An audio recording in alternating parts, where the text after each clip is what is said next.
Bismillahirrahmanirrahim. Assalamu alaikum. Welcome to another video tutorial on the topic of glycolysis. Basically हमने chapter start किया हुआ था photosynthesis and respiration यानी bioenergetics, जिसमें हमने पहले फोटोसिंथेसिस के जो डिफरेंट टॉपिक्स थे वो कवर किए, like non-cyclic phosphorylation, cyclic phosphorylation, photo systems and arrangement and all that। और उसके बाद हमने रेस्पिरेशन स्टार्ट किया, जिसमें हमने पहले एरोबिक एनारोबिक यानी फर्मेंटेशन को डिस्कस किया। Then moving toward the aerobic respiration, लेकिन उससे पहले एक चीज़ जो ज़रूरी है वो ग्लाइकोलिसिस है।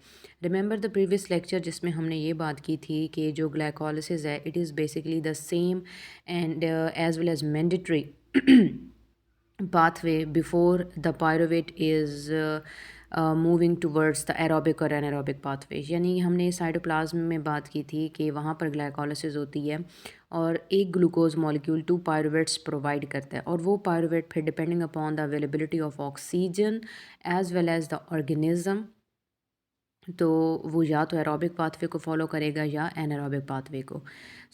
हम उसी ग्लाइकोलिसिस की बात करने वाले हैं इस लेक्चर के अंदर। अगर आप इस चैनल पर न्यू हैं तो चैनल सब्सक्राइब कर लें ताकि आपको अपकमिंग लेक्चर्स मिलते रहें, या इससे रिलेटेड जो प्रीवियस लेक्चर्स हैं वो आप यहाँ से इस चैनल की प्लेलिस्ट से आसानी से ले सकते हैं।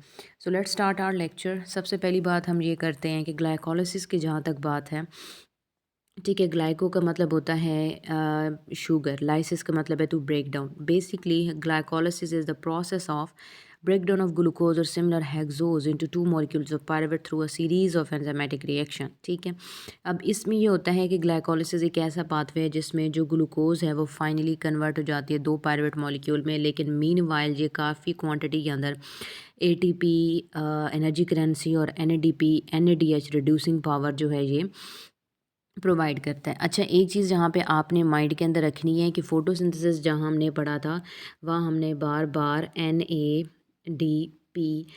की बात की थी, ये चीज़ याद रखनी है। यहाँ पे क्या चीज़ है, NADH, तो ये चीज़ अपने माइंड में रखनी है कि वहाँ रिड्यूसिंग पावर था NADPH और यहाँ पे क्या है NADH।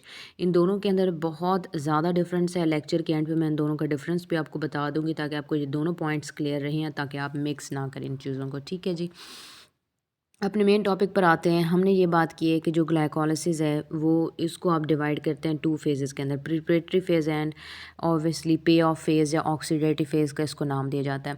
देखिए, बात सिर्फ इतनी सी है कि ग्लाइकोलिसिस में जब ग्लूकोज ने ब्रेक डाउन करनी है तो ग्लूकोज का एक्टिव फॉर्म के अंदर होना ज़रूरी है।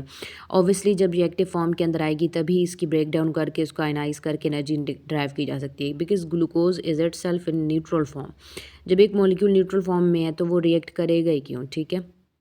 इसको ज़रूरी है कि एक्टिव फॉर्म में और एससी फॉर्म के अंदर कन्वर्ट किया जाए, जिस पर एंजाइम्स आसानी से काम कर सकते हैं, जो एंजाइम की मदद से जो है वो आगे प्रोसेस को कंटिन्यू रख सकती है। सो दैट्स वाई इसमें हम ये बात करते हैं कि सबसे पहले हमारे पास दो फेजेस होती हैं। प्रिपरेटरी फेज़ जिसको इन्वेस्टमेंट फ़ेज़ भी कहते हैं, क्योंकि इसमें दो एटीपी जो है यूटिलाइज हो जाते हैं और ग्लूकोज को एक्टिव किया जाता है और एक ख़ास फॉर्म के अंदर कन्वर्ट कर दिया जाता है। लेकिन जहाँ पे किसी किस्म का कोई, हम कहते हैं कि NADPH इन्वॉल्वमेंट नहीं है, ठीक है, इसके एंड पे आपको दो मॉलिक्यूल जो है G3P के मिल जाते हैं। पहले हम थोड़ा सा थ्योरी देख लेते हैं, फिर मैं आपको प्रोसेस भी समझा देती हूँ।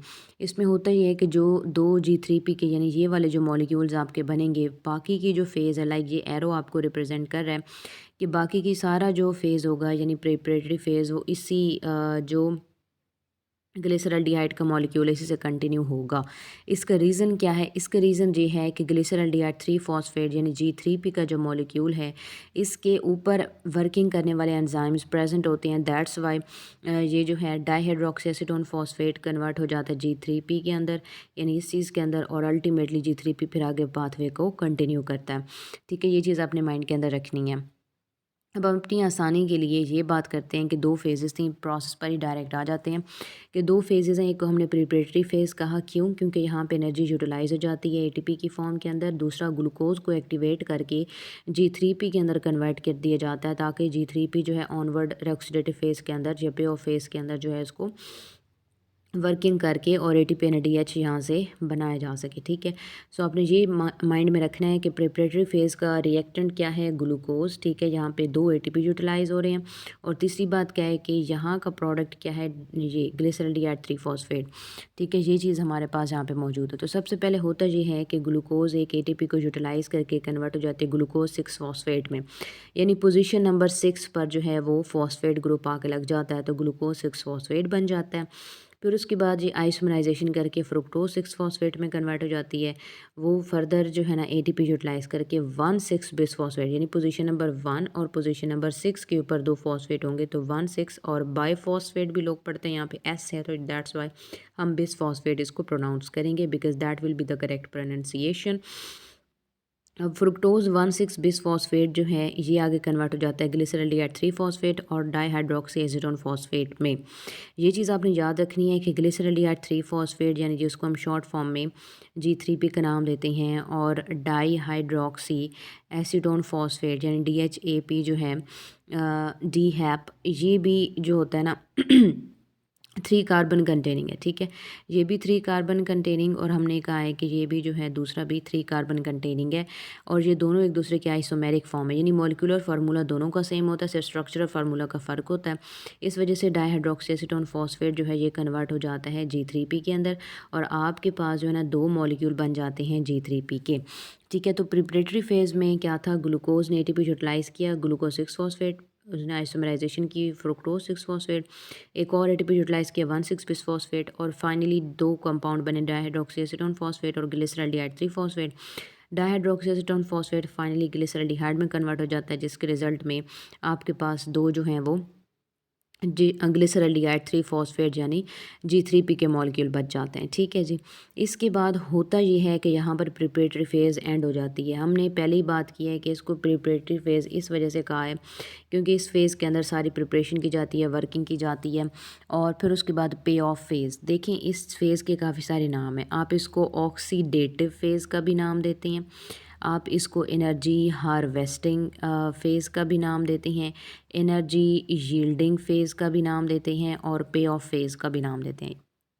Oxidation phase, energy harvesting phase, energy yielding phase and पे ऑफ फ़ेज़, यानी ये डिफरेंट नेम्स हैं जो आपको डिफरेंट बुक्स में पढ़ने को मिलते हैं। तो ग्लिसरॉल्डिहाइड 3 फॉस्फेट के 2 मॉलिक्यूल जो हैं, अब यहाँ पे 2-2 लिखा हुआ है, तो 2 को ऑब्वियसली मतलब है कि हम क्योंकि G3P के 2 मॉलिक्यूल के साथ कंटिन्यू कर रहे हैं, सो दैट्स वाई हमने इनके साथ भी 2 लिख देना है।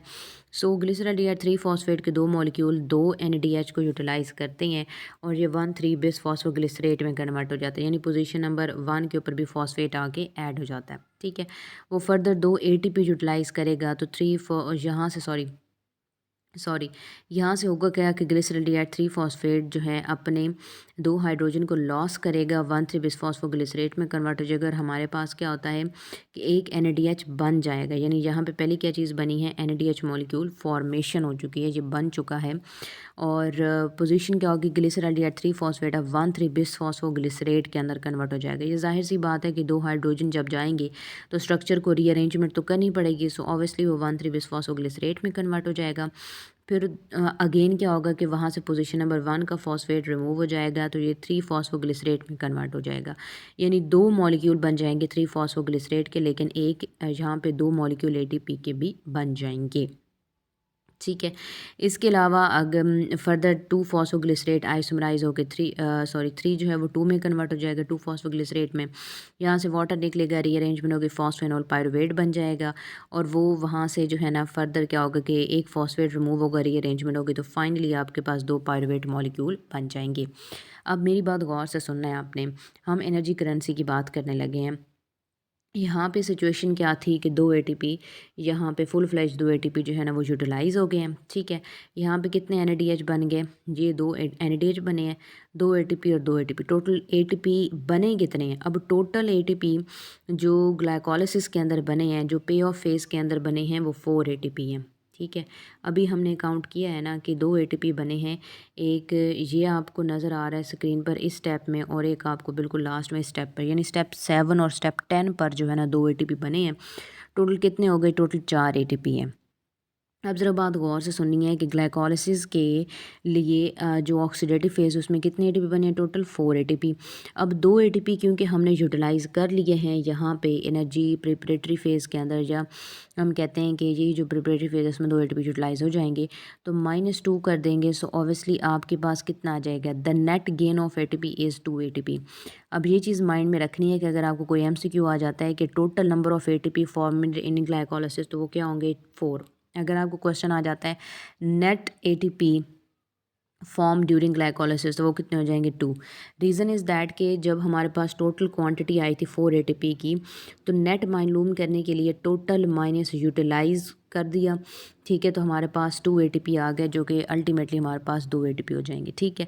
सो ये आपने याद रखना है कि टोटल जो है यहाँ पे ये आपको ये 4 एटीपी नज़र आ रहे हैं, 4 एटीपी हमने कहा है, लेकिन 2 एटीपी क्योंकि यहाँ पे यूटिलाइज़ हो गए हैं, तो नेट गेन ऑफ ग्लाइकोलिसिस हमारे पास कितना हो जाएगा, 2 एटीपी, ठीक है, ये चीज़ हो जाएगी।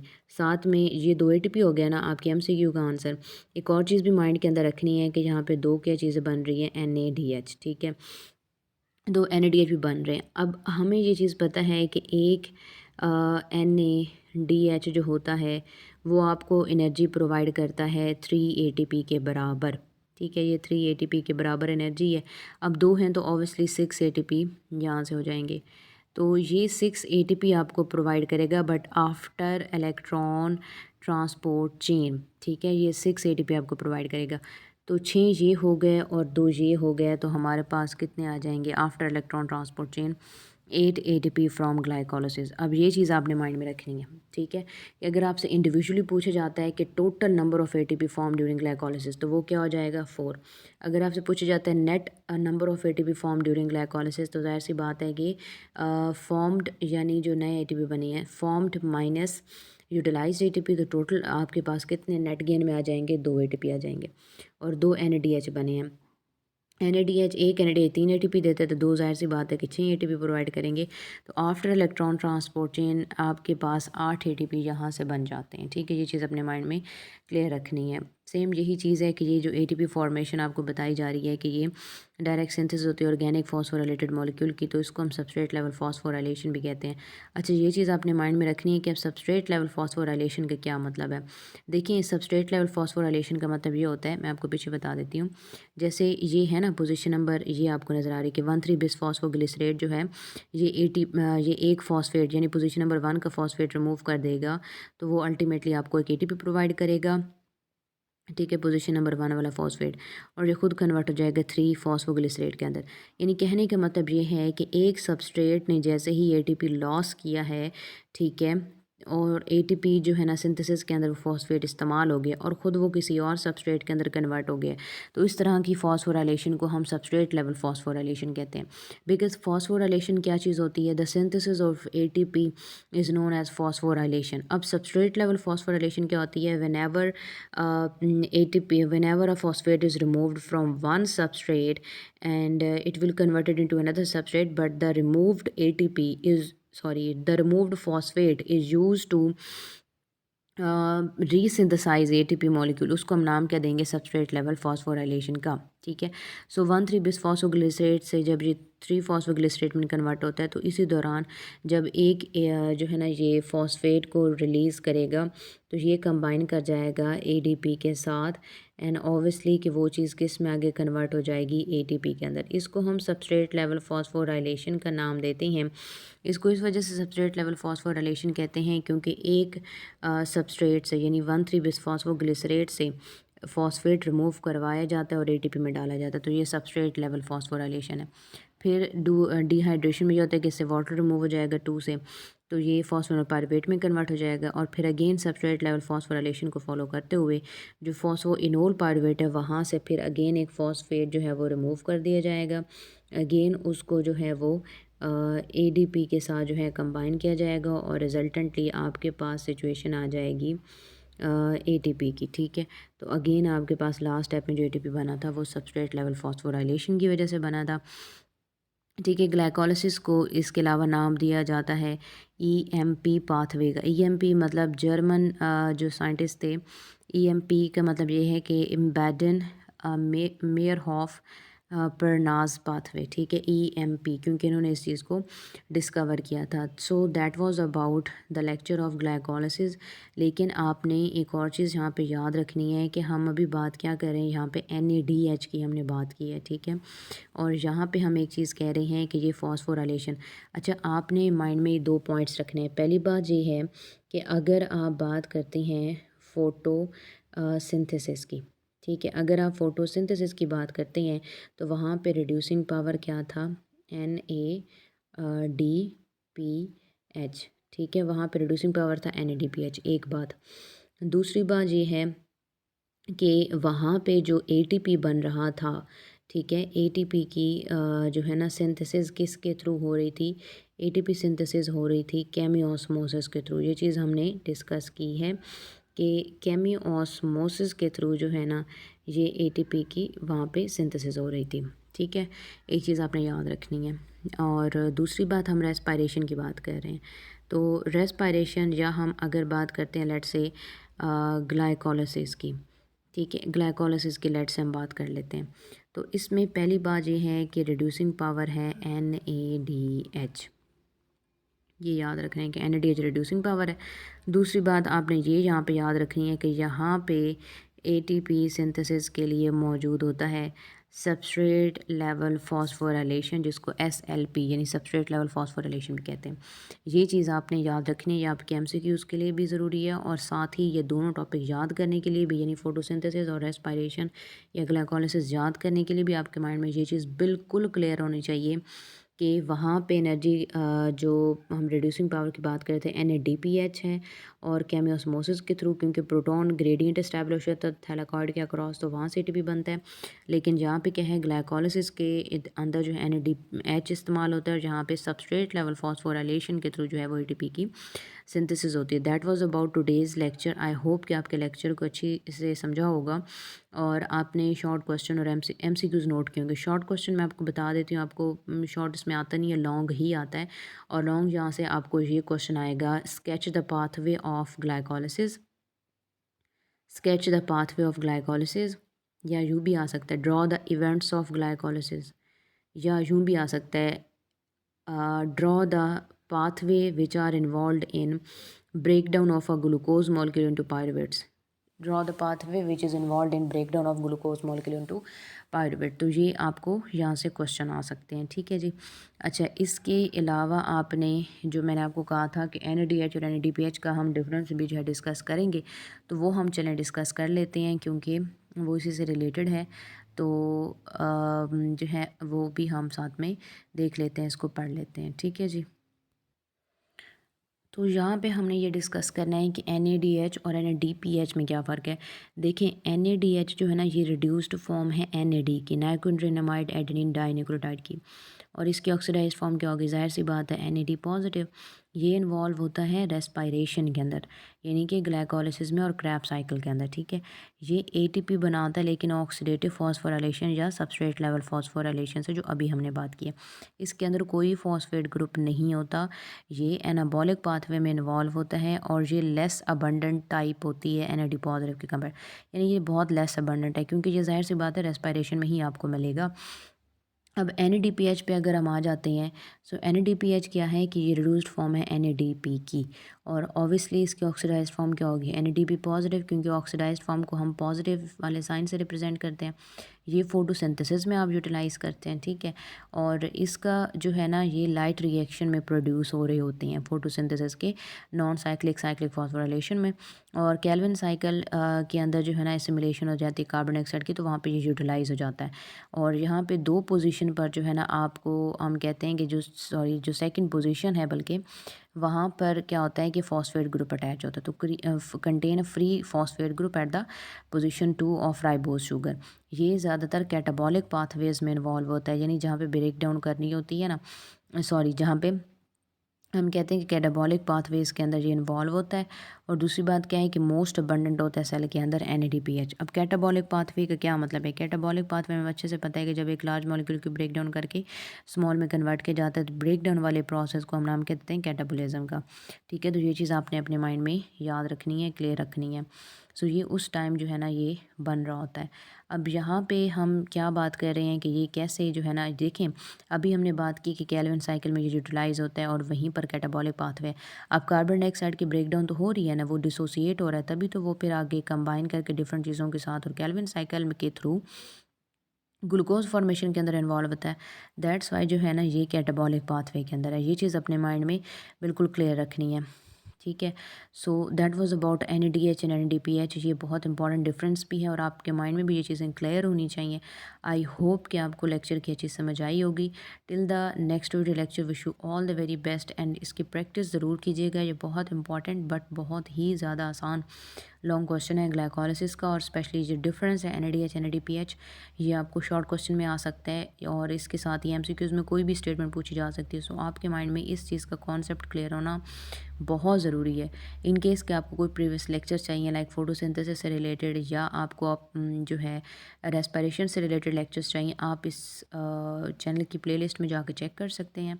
आपको लेक्चर्स मिल जाएंगे, अपकमिंग लेक्चर्स भी आपको मिलते रहेंगे। और इसके अलावा भी आपको किसी चैप्टर के अगर कोई लेक्चर्स वगैरह चाहिए हो तो आप चैनल को सब्सक्राइब कर सकते हैं, ताकि आप आसानी से वहाँ से प्रिपरेशन कर सकते हैं। इसके अलावा भी अगर इन चैप्टर्स, इन टॉपिक्स के अलावा आपको किसी टॉपिक के ऊपर लेक्चर रिक्वायर्ड है, so you can also ask me in the comment section. आप कमेंट करके बता सकते हैं। So I will try my best कि मैं उसके लेक्चर भी अपलोड कर दूँ। Till the next video lecture, wish you all the very best and good luck.